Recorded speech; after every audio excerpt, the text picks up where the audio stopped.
हमारी ज़िंदगी में और इवन दुनिया में बहुत दफ़ा ऐसी सिचुएशंस हो जाती हैं जब हमारे लिए डिफ़िकल्ट हो जाता है कोप अप करना एंग्जाइटी के साथ। सो इस वीडियो में हम बात करेंगे कि किस तरह हम अपनी एंग्जाइटी के साथ डील कर सकते हैं। सो नंबर 1, प्रैक्टिस करना स्टार्ट कर दीजिए अनसर्टेनिटी को। अनसर्टेनिटी बेसिकली होती क्या है? अनसर्टेनिटी बेसिकली ये होती है कि हमें पता ना हो कि आगे क्या होने वाला है और उस वजह से हम बेचैन हो रहे हों। अगर हमें पता चल जाए कि क्रिकेट मैच कौन जीतने वाला है तो फिर हमारी लाइफ बोरिंग हो जाएगी, हमें वो क्रिकेट मैच देखने में मज़ा नहीं आएगा। बिल्कुल इसी तरह हमारी ज़िंदगी में भी कुछ ऐसी सिचुएशंस होती हैं जो कि अनसर्टेन होती हैं, जिनके बारे में हमें नहीं पता होता कि फ्यूचर में क्या होने वाला है, फ्यूचर में दुनिया में क्या होने वाला है, फ्यूचर में हमारी अपनी लाइफ में क्या होने वाला है, हमारी फैमिली में क्या होने वाला है।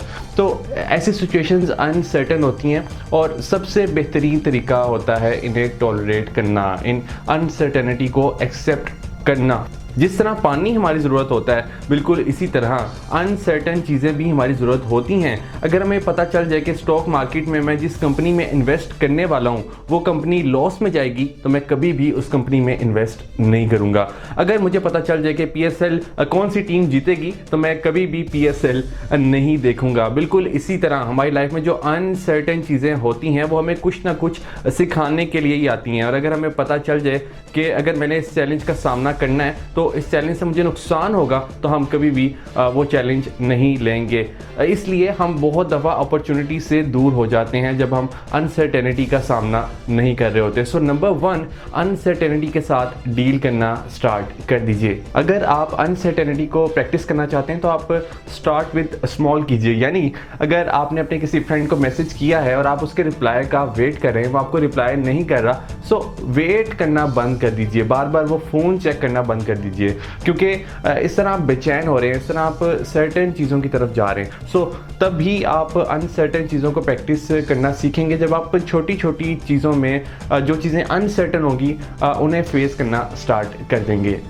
नंबर 2, ये याद रखिए कि एंग्जाइटी एक पैराडॉक्स है। जितना ज़्यादा आप किसी चीज़ को रेजिस्ट करेंगे उतनी ही ज़्यादा वो चीज़ परसिस्ट करेगी। अगर मैं आपको कहूँ कि आपने इस वक्त iPhone 8 के बारे में नहीं सोचना तो इस वक्त आपके माइंड में iPhone 8 की ही इमेज आई है। ये बिल्कुल इसलिए हुआ है क्योंकि हमारा जो माइंड है वो नॉट के वर्ड को रजिस्टर नहीं करता। हम जितना ज़्यादा किसी चीज़ को रजिस्ट करेंगे उतनी ही ज़्यादा वो चीज़ हमारे माइंड में आती चली जाएगी। अब बिल्कुल इसी तरह हमारी लाइफ में भी होता है। हम कहते हैं कि मैंने इस चीज़ के बारे में नहीं सोचना, मैंने इस चीज़ के बारे में नहीं सोचना, वही चीज़ बार बार हमारे माइंड में आ रही होती है। जितना ज़्यादा आप रजिस्ट करेंगे उतनी ही ज़्यादा वो चीज़ आपको बॉदर करेगी। So start accepting things.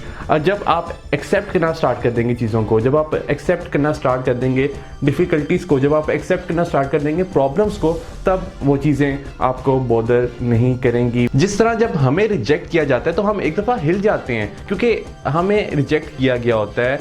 उस रिजेक्शन से हमें पेन बहुत ज़्यादा होती है क्योंकि वर्ड नो में बहुत ज़्यादा पावर है। बिल्कुल इसी तरह जब हम उस थॉट को रिजेक्ट कर रहे होते हैं तो उससे भी तकलीफ़ होती है और वो फिर बार बार आपको आके बॉदर करती है, बार बार आपको आके तंग करती है। Number 3, don't over estimate threats. हम ह्यूमंस की एक साइकी होती है, हम थ्रेट्स को पावर दे देते हैं। हम जब भी एक कंक्लूजन पे पहुंचते हैं तो हम ये सोचते हैं कि ये जो मुझे थ्रेट का सामना करना पड़ रहा है इससे जो कंक्लूजन निकलेगा वो बहुत ज़्यादा वर्स्ट निकलेगा, क्योंकि हमेशा से ही मेरे साथ बहुत बुरा होता आ रहा है। जब भी हम ये सोचेंगे तो वाकई में हमारे साथ बुरा होगा। जो भी आप सोचेंगे वो इन रियलिटी आपके सामने आ जाएगा। सो जब हम थ्रेट्स को बहुत ज़्यादा पावर देते हैं, जब हम थ्रेट्स को ओवर एस्टिमेट करते हैं, जब हम फैक्ट्स को साइड पे रख देते हैं और अपने इमोशंस से ड्राइव होते हैं, तब यकीनन हम बुरी चीज़ों को अपनी ज़िंदगी में इनवाइट कर रहे होते हैं, तब हम बैड थिंग्स को अपनी चीज़ों में इनवाइट करते हैं। सो हमें ये सोचने की ज़रूरत है कि हमने कितनी ज़्यादा अहमियत देनी है थ्रेट्स को। हमें फैक्ट्स से काम लेने की ज़रूरत होती है, हमें रैशनल सोचने की ज़रूरत होती है, हमें बाज़ औक़ात इमोशन से ड्राइव नहीं होना होता। Number 4, consider taking professional help. बहुत दफ़ा ऐसा होता है कि हमें प्रोफेशनल हेल्प की ज़रूरत होती है मगर हम डिनाइल में होते हैं। हमें सोच रहे होते हैं कि हमें तो प्रोफेशनल हेल्प की ज़रूरत नहीं है, मैं कोई पागल थोड़ी हूँ। और बहुत दफ़ा ऐसा होता है कि हम ये सोच रहे होते हैं कि लोग क्या सोचेंगे।